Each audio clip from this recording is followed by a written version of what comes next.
예, 오늘은 이제 다니엘서 8장과 9장 이제 두 장을 본문으로 이제 말씀을 나눌 텐데요. 오늘 말씀도 쉽지 않은 내용입니다. 여러분 지난 주일도 좀 어려우셨죠? 오늘은 좀 더 어려우실 수도 있어요. 더 내용도 많고 그렇지만 여러분 좀 어려워도요 잘 집중해서 들으시면서 따라오시면 우리 신앙생활에 큰 유익이 되는 귀한 말씀인 줄로 믿습니다. 자, 오늘 이제 8장인데요. 8장으로 먼저 가서 보시면요. 우리 9장 뒷부분을 읽었지만 8장으로 한번 가보세요. 가보시면 8장부터 나오는 내용 역시도 이제 지난주와 마찬가지로 다니엘이 보았던 환상 이야기입니다. 또 다른 환상을 보는데요. 자, 8장의 환상은 다니엘이 언제 본 환상인가? 자, 1절로 가서 보겠습니다. 8장 1절입니다. 나 다니엘에게 처음에 나타난 환상 후, 처음에 나타난 환상은 뭐였죠? 지난주에 보았던 7장 그 환상을 말하는 거예요. 자, 그 후에 벨사살 왕 제3년에 다시 한 환상이 나타나니라 그랬어요. 처음에 나타난 환상은 7장의 환상은 다니엘이 언제 봤습니까? 7장 1절에 그 시기가 나왔었죠. 바벨론 벨사살 왕 언제요? 원년에. 그죠? 자, 그러면 오늘 환상은 그 첫 번째 환상을 본 뒤에 몇 년 뒤에 다시 이 환상을 보게 된 것입니까? 첫 번째는 원년. 이거는 3년이니까 3년 뒤인 거죠. 3년 뒤. 이해가 되시죠? 그러니까 7장의 환상과 8장의 환상 사이에는 우리 성경은 이렇게 한 장 차이지만 3년 정도 시간의 갭이 있는 거예요. 시간의 격차가 있는 것입니다. 그걸 좀 생각하시고요. 자, 그럼 다니엘이 이 환상을 어디서 보았는가? 자, 2절에 그걸 설명합니다. 2절입니다. 내가 환상을 보았는데 내가 그것을 볼 때 내 몸은 어디 있었어요? 그 뒤에 나오죠. 엘람 지방 수산성 강변, 이름 꼭 모르셔도 강변에 있었다는 거예요. 거기서 하나님이 보여주신 환상을 보았다라는 것입니다. 자, 그럼 거기서 어떤 환상을 봤습니까? 우리가 8장을 읽지 않았기 때문에 이런 모르실 수 있는데 간략하게 몇 구절 찝어가면서 이제 설명을 드리면, 먼저 다니엘이 이제 환상에서 한 순양을 봐요. 순양 3절로 가봅니다. 3절. 내가 눈을 들어본즉 강가에 두 뿔 가진 순양이 섰는데 뿔이 두 개예요. 양인데 근데 뿔이 다 길대요. 그죠? 다 길었으며 그 중에 한 뿔은 뿔이 짝짝입니다. 한쪽 뿔이 더 길어요. 그죠? 그리고 그 긴 것은 나중에 난 것이더라 이렇게 설명합니다. 자, 보면요. 이제 그림을 한번 그려보세요. 이미지를 한 순양을 하나 봤어요. 환상에서. 근데 뿔이 몇 개라고요? 두 개. 근데 두 뿔 중에서 한 뿔이 다른 뿔보다 길고 더 강하다는 거예요. 그리고 이게 나중에 나온 거라는 거예요. 자, 그런 뿔을 가진 순양이 그 뒤에 말씀 보면 서쪽과 북쪽과 남쪽을 향해서 막 들이받아요. 그런데 아무도 그 순양을 감당하지 못하더라 이렇게 이야기합니다. 자, 그런 상황에서 두 번째 등장하는 짐승이 있는데 염소입니다. 염소. 여러분, 오늘은 제 얼굴 보실 일이 별로 없고요. 성경을 보셔야 돼요. 성경을 보셔야 됩니다.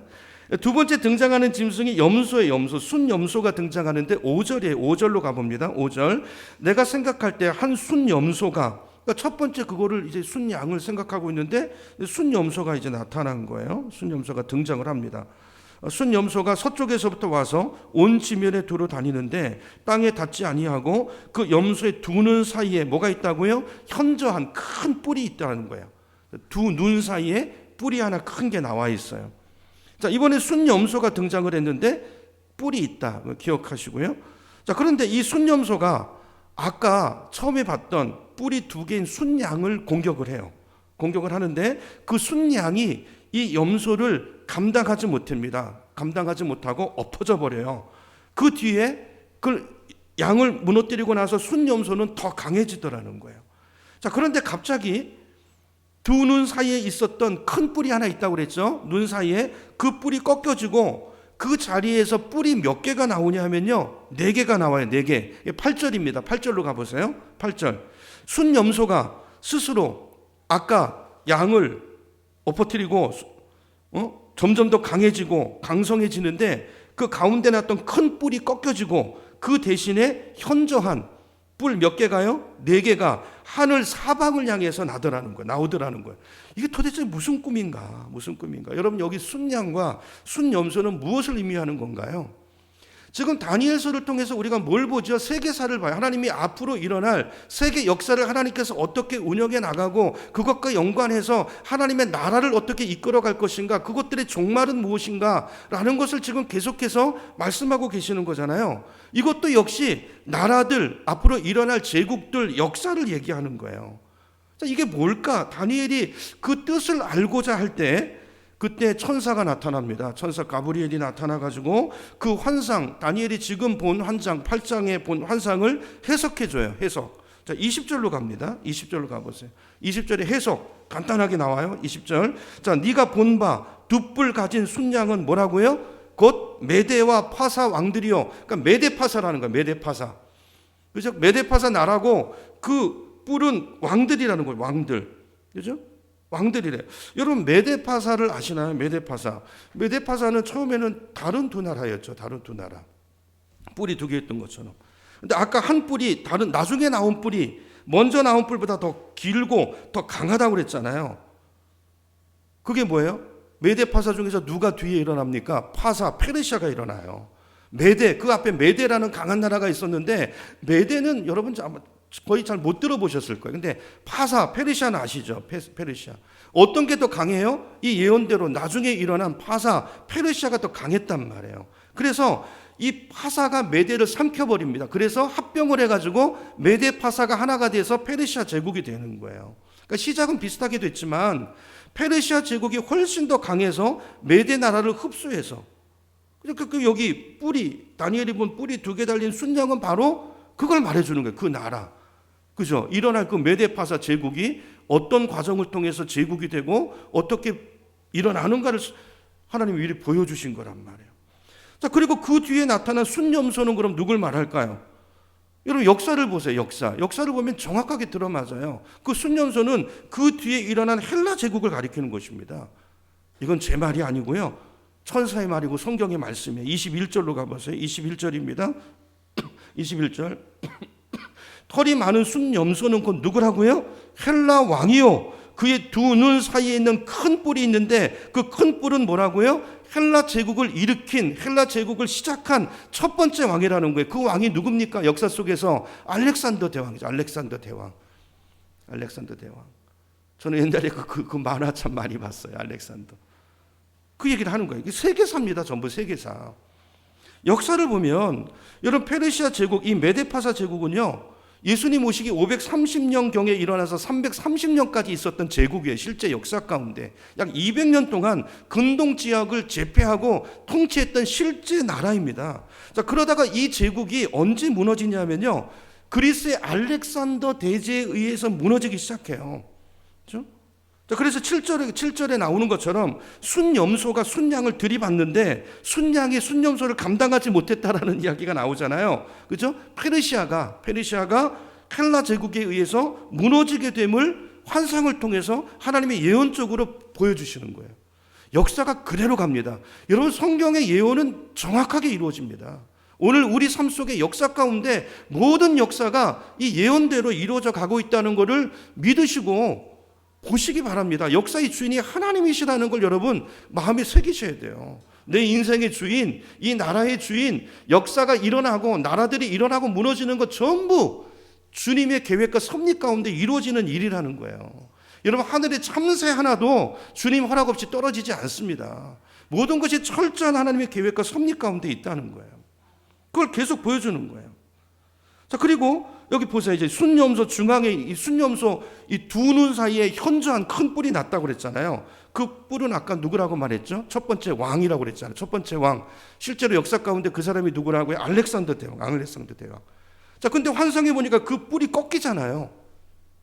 뿔이 꺾여버려요. 그리고 그 자리에서 4개 뿔이 나와요. 이건 뭘 의미하는가? 여러분 역사를 보면 알렉산더 대왕이 몇 살에 죽죠? 그 창창한 32살에 죽습니다. 왜 죽었는지 이유를 몰라요.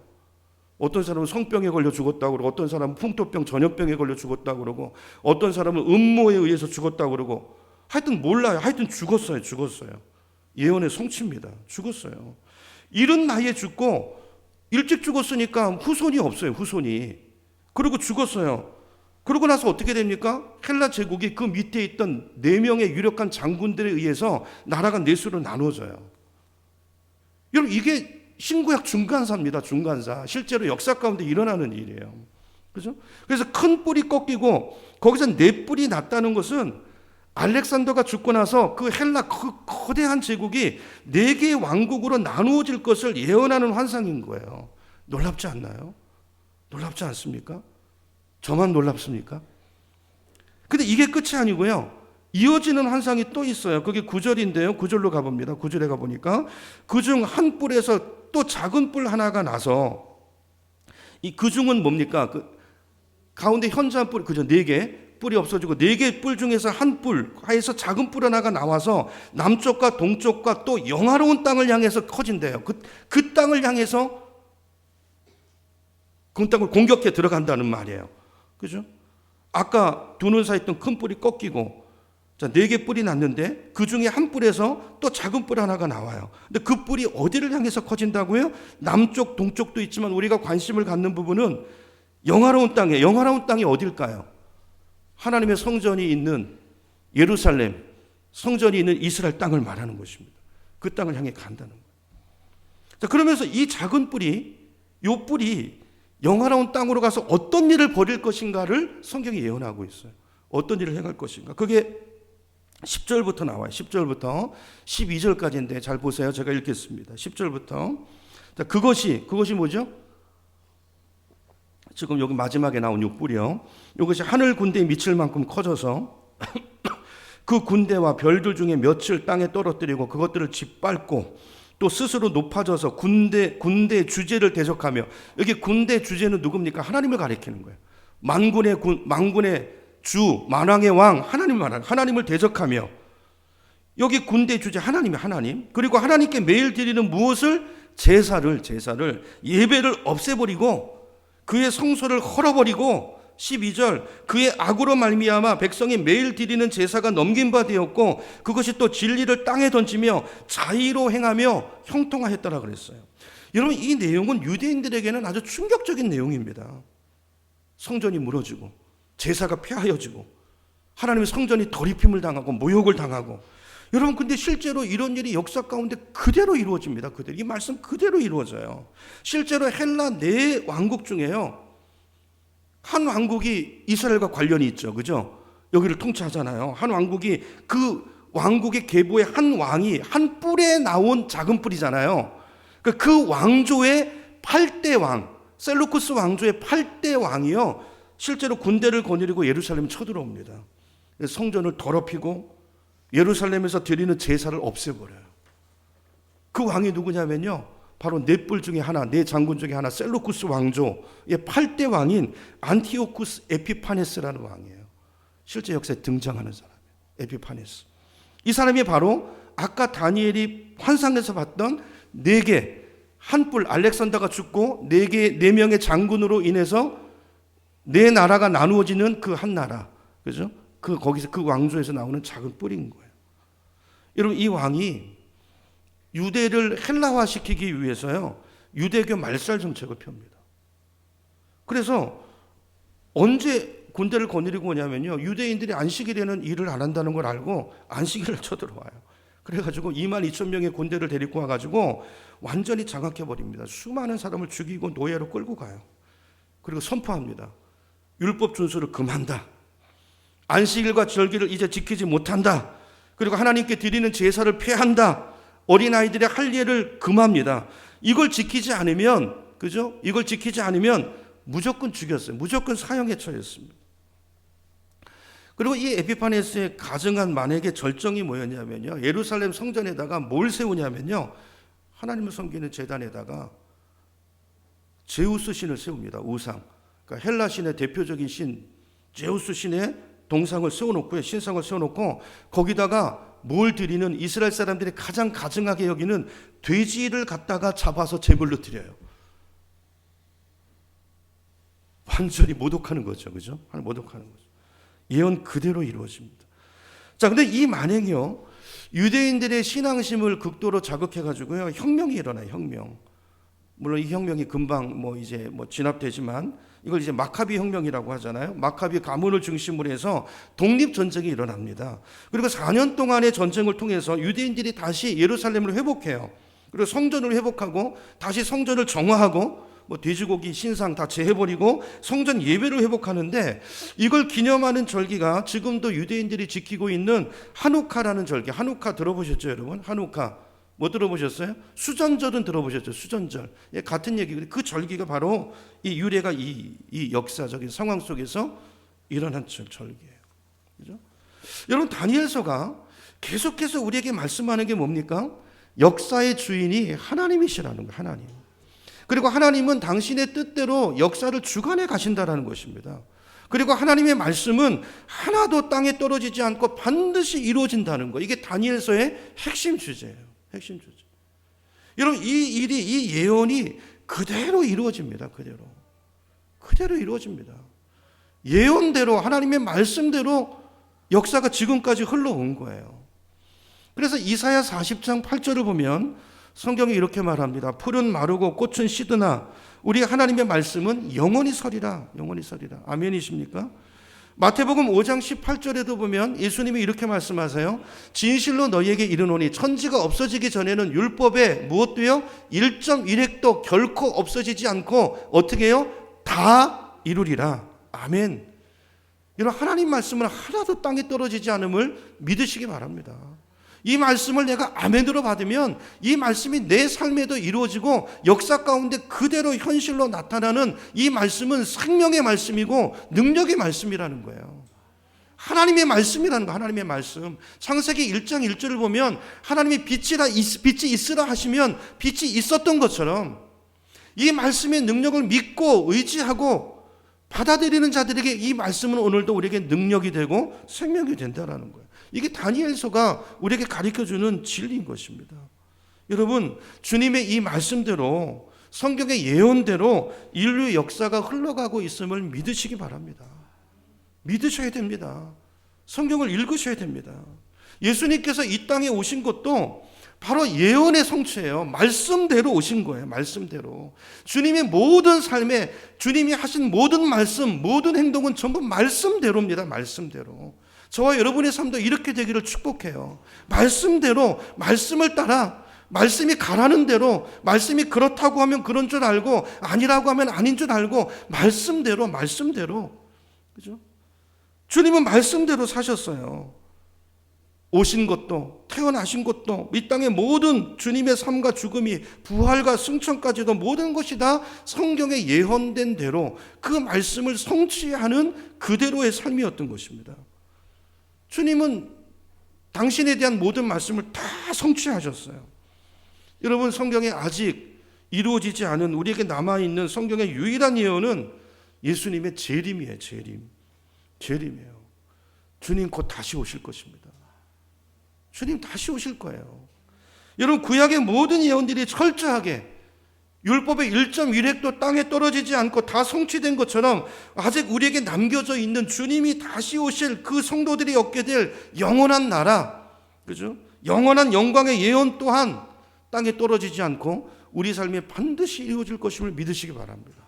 여러분 가운데 약속이 왔다면, 말씀이 왔다면, 여러분 그 말씀도 역시 1.1획도 떨어지지 않고 반드시 여러분 인생에 이루어질 거예요. 그걸 믿는 게 신앙생활입니다. 그죠? 여러분, 우리 성도들은 바로 그 하나님의 말씀을 붙잡고 사는 사람들이에요. 변하지 않는 완벽한 주님의 말씀, 그 말씀을 붙들고 그 말씀을 따라서 그 말씀을 바라보고 기대하면서 그 말씀을 의지하고 살아가는 저 여러분 되기를 주님의 이름으로 축원합니다.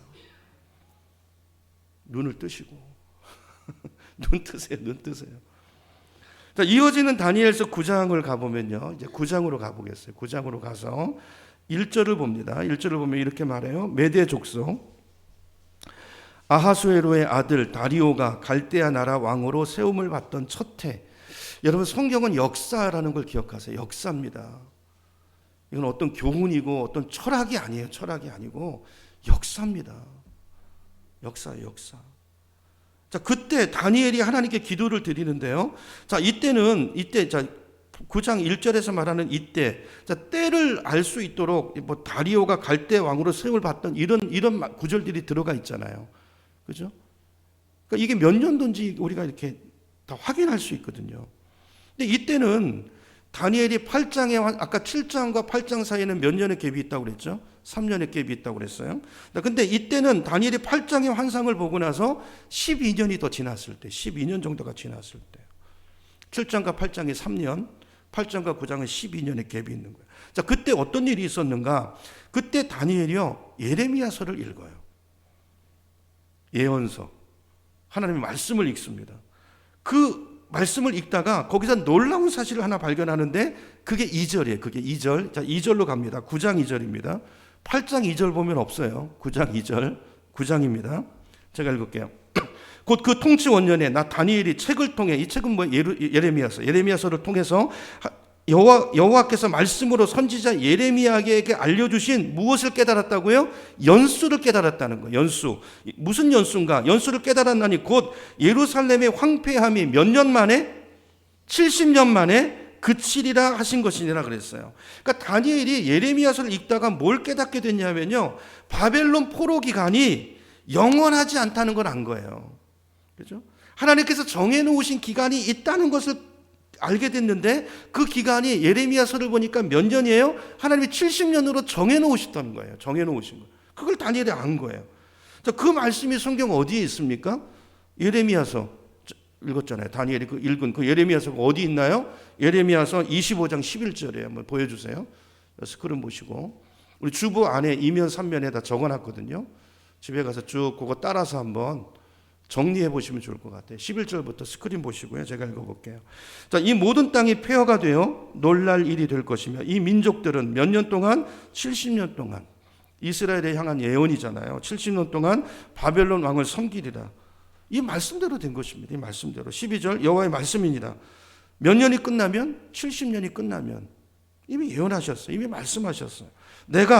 누가요? 내가 이 약속을 주신 하나님이 이 약속을 이루실 거란, 내가 바벨론 왕과 그의 나라와 갈대아인의 땅을 그 죄악으로 말미암아 벌하여 영원히 폐허가 되게 하되 내가 그 땅을 향하여 선언한 바 곧 예레미야가 모든 민족을 향하여 뭐하고? 예언하고. 12절 13절 이제 떴어요. 예언하고 이 책에 기록한 나의 모든 말을 그 땅에 임하게 하리라. 이 말씀. 다니엘 이 말씀을 읽은 거예요. 이 말씀을 읽고서 그렇구나. 하나님께서 정해놓으셨구나. 70년이구나. 라는 걸 다니엘이 알게 됐다는 거예요. 자, 그런데 다니엘이 이걸 깨달았을 때는 아까 때를 정해놓은 이유가 있어요. 때는 이미 포로 생활이 시작된 지 68년이 지났을 때, 그때가 9장 1절에 그때가 말이에요. 이걸 깨달았을 때가 그때란 말이에요. 자, 그러면 다니엘이 깨달았을 때 68년이 지났으니까 그러면 약속된 기간이 70년이니까 몇 년 남은 겁니까? 이제 몇 년 남았어요? 2년 남았잖아요. 2년. 여러분, 그러면 생각해 보세요. 다니엘이 그렇게 기대하고 기도하고 하나님 앞에 간구했던 이스라엘의 회복이 이제 2년 앞으로 다가왔으니 그러면 상식적으로 기뻐해야 되잖아요. 축제해야 되잖아요. 선포해야 되잖아요. 야, 우리 이제 2년이면 돌아간다. 기뻐하고 감사하고 잔치를 벌여야 될 텐데, 근데 다니엘은 그러지 않고요, 아주 의외의 행동을 합니다. 어떤 행동을 하는가? 3절로 가봅니다. 3절을 봅니다. 내가 금식하며 베옷을 입고 죄를 덮어쓰고 주 하나님께 기도하며 간구하기를 결심하고 그랬어요. 자, 여기 보니까 다니엘이 포로 기간이 이제 2년밖에 남지 않았다는 것을 깨닫게 됐을 때 그가 기뻐한 게 아니고 오히려 뭐 했다고요? 금식했다는 거예요. 여기 금식하고 베옷을 입고 죄를 덮어쓰고, 이거는 회개할 때 하는 행동이거든요. 그러니까 회개하기 시작했다는 거예요. 자, 어떤 회개를 했는가? 몇 구절 볼게요. 뭘 회개하는가 다니엘이? 자, 9장 5절로 가보겠습니다. 9장 5절 여러분 성경으로 보세요. 9장 5절. 우리는 이미 범죄하여 패역하며 행악하며 반역하여 주의 법도와 규례를 떠났습니다. 6절. 우리가 또 주의 종 선지자들이 주의 이름으로 우리의 왕들과 우리의 고관과 조상들과 온 국민에게 말씀한 것을 듣지 아니하였나이다. 하나님의 법도와 규례를 떠나고 말씀을 듣지 않았다는 거예요. 8절입니다. 주여 수치가 우리에게 돌아오고, 그 결과죠. 우리의 왕들과 우리의 고관과 조상들에게 돌아온 것은 우리가 주께 범죄하였기 때문입니다. 15절입니다. 15절로 가보세요. 강한 손으로 주의 백성을 애굽 땅에서 인도하여 내시고 오늘과 같이 명성을 얻으신 우리 주 하나님이여 우리는 범죄하였고 악을 행하였나이다. 그랬어요. 자, 몇 구절만 봤지만 다니엘의 기도는 회개하는 기도입니다. 회개하는 기도. 다니엘이 뭘 깨달은 것입니까? 이스라엘이 멸망하고 나라를 빼앗기고 포로로 끌려오게 된 것은 그들이 하나님을 떠났기 때문이라는 것을 알고 그래서 하나님 앞에 민족의 죄를 놓고 회개하는 것입니다. 자, 그런데 다니엘의 이 회개 기도를 여러분 쭉 보시면서 여러분 보셨는지 눈치채셨는지 모르겠지만 저는 이 기도를 보면서 은혜가 되는 게 뭐냐면요, 다니엘은 하나님 앞에 회개할 사람으로 자기를 포함시켜요. 자기를. 그렇죠? 그래서 다니엘의 회개 기도 속에서 계속해서 가장 반복되는 단어가 뭐냐면요, 우리라는 단어입니다. 우리가 범죄하였나이다. 우리가 죄를 범하였나이다. 우리가 하나님을 떠났나이다. 우리가 하나님께 등을 돌렸나이다. 계속 우리가 저 사람들이 아니고요. 그죠? 조상이 아니고 우리. 그 속에 내가 포함되어 있는 거예요. 여러분, 다니엘은요, 우리가 지금까지 다니엘서를 여러 차례에 걸쳐서 살펴봤지만 다니엘은요, 정말 하나님 앞에 신실하게 믿음의 삶을 살았던 사람이에요. 맞죠? 여러분, 다니엘이 지은 죄가 뭐가 있습니까? 그는 정말 이 죄악의 도시, 우상의 도시 바벨론에서요, 믿음을 지키기 위해서요, 순교적인 각오로 살았던 사람이에요. 하나님 말씀을 지키기 위해서 그는 목숨을 걸었어요. 왕의 진미를 거절했습니다. 그 어린 나이에 말이죠. 뜻을 정하고 거절했어요. 죽으면 죽으리라. 그죠? 사자굴에 들어갈 것을 알고도 그는 목숨을 걸고 기도했습니다. 그죠? 내가 기도 안 하느니 차라리 죽는 게 낫다. 전에 하던 대로 3번씩 무릎 꿇고 하나님 앞에 기도했던 사람이 다니엘입니다.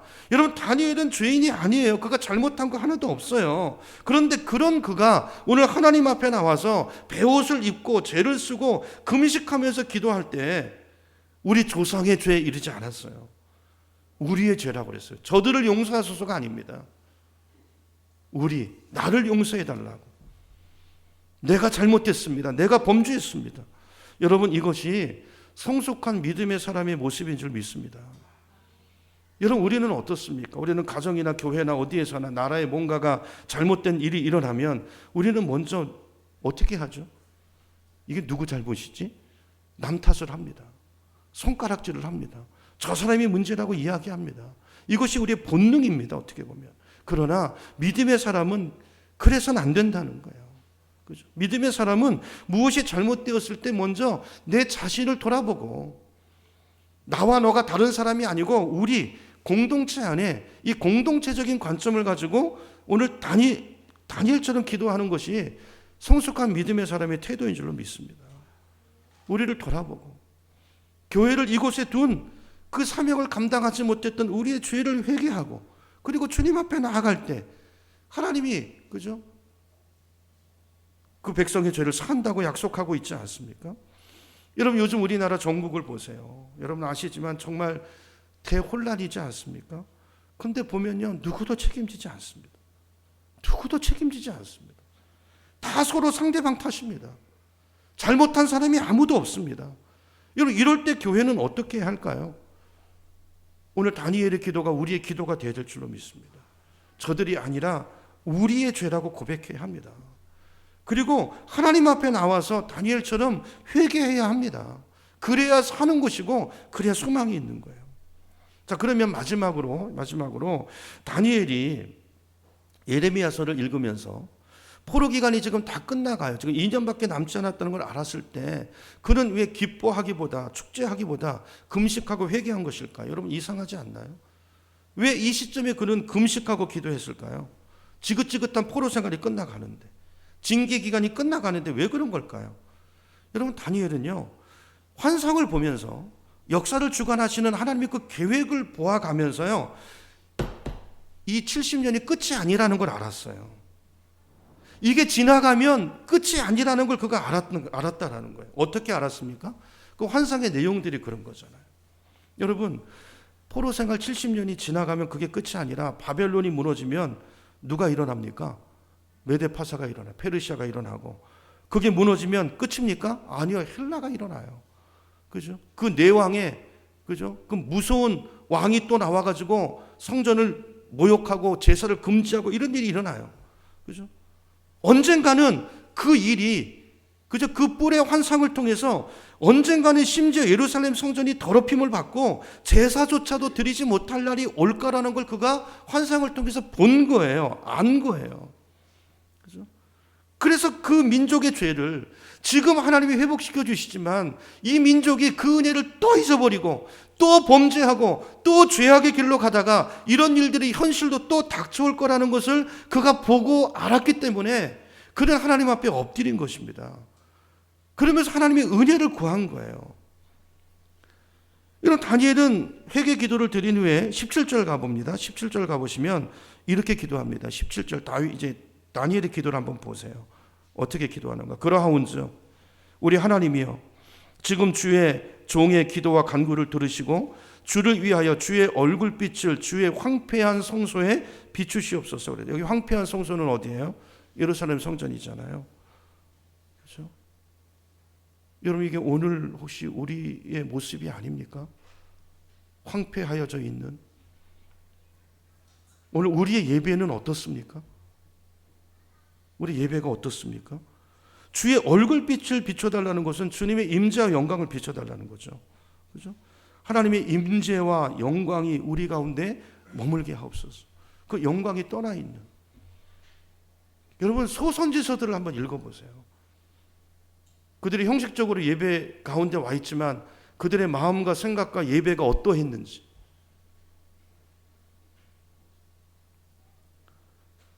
18절 그 뒤에 보면 다니엘은 또 이렇게 기도합니다. 예루살렘을 지켜달라고 기도합니다. 나의 하나님이여, 귀를 기울여 들으시며 눈을 떠서 우리의 황폐한 상황과 주의 이름으로 일컫는 성을 보옵소서.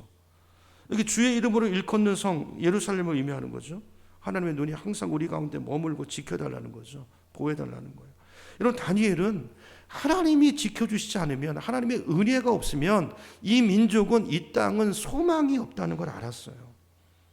다니엘은요, 이스라엘을 강대국으로 만들어 달라고 기도하지 않습니다.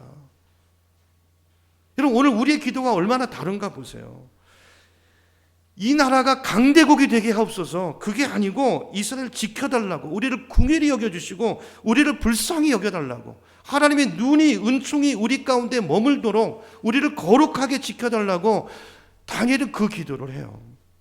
오직 그가 구하는 것은 하나님의 은혜와 긍휼입니다. 18절 하반절 가보세요. 18절 하반절입니다. 우리가 주 앞에 간구하는 것은 우리의 공의, 우리의 행위가 아니고 주의 큰 긍휼을 의지하여 기도합니다. 그거죠. 다니엘은 뭘 알았던 것입니까? 이스라엘의 포로 생활이 끝나고 당장 문제가 해결되면 그럼 이스라엘이 믿음을 지킬까요? 말씀대로 살까요? 아니요, 또다시 범죄할 걸 알았어요. 그죠? 그런 가운데 다니엘이 이 회개 기도를 드리는 거예요. 불쌍히 여겨달라고, 오직 하나님의 은혜와 긍휼로 우리를 덮어달라고.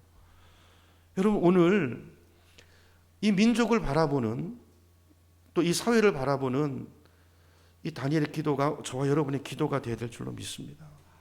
우리의 기도가 단순히 내 아이 잘 되게 해달라는 이런 기도에 머물면 안 돼요. 그런 기도에 머물면 안 됩니다. 우리를 돌아보지 않고, 그죠?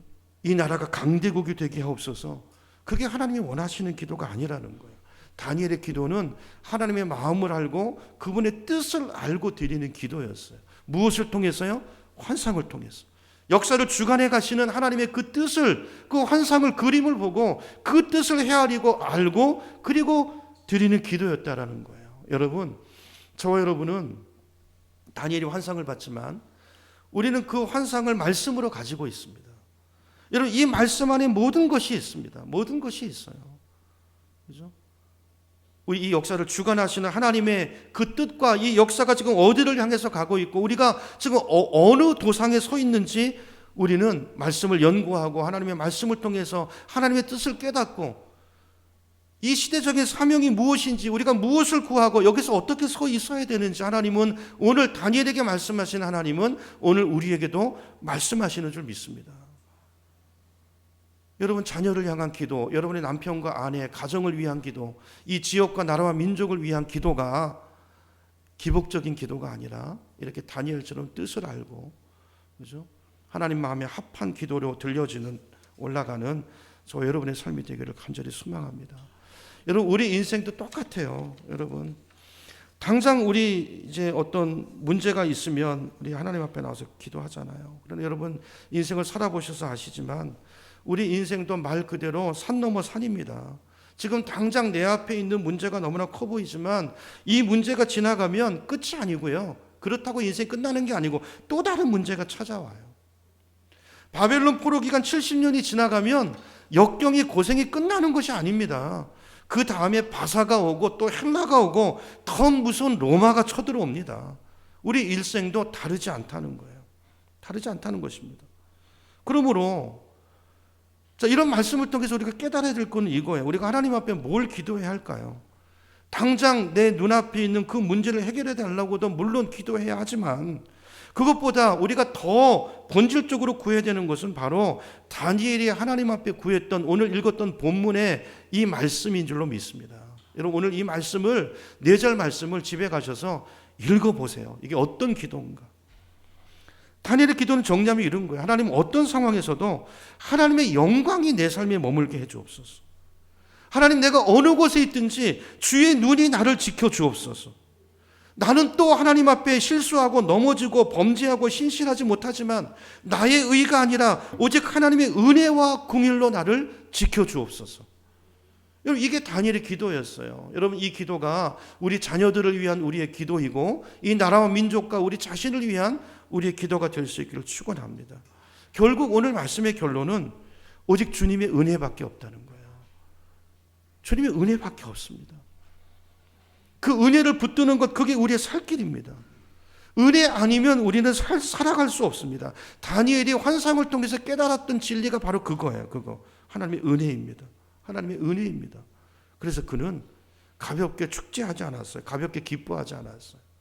그게 끝이 아닌 걸 알았기 때문에. 그렇죠? 오히려 금식하면서 오히려 옷깃을 여미면서 하나님의 은혜와 임재와 영광과 보호를 돌보심을 구하는 그 간절한 기도를 드렸던 다니엘의 모습이 오늘 저와 여러분의 모습이 되기를 축원합니다.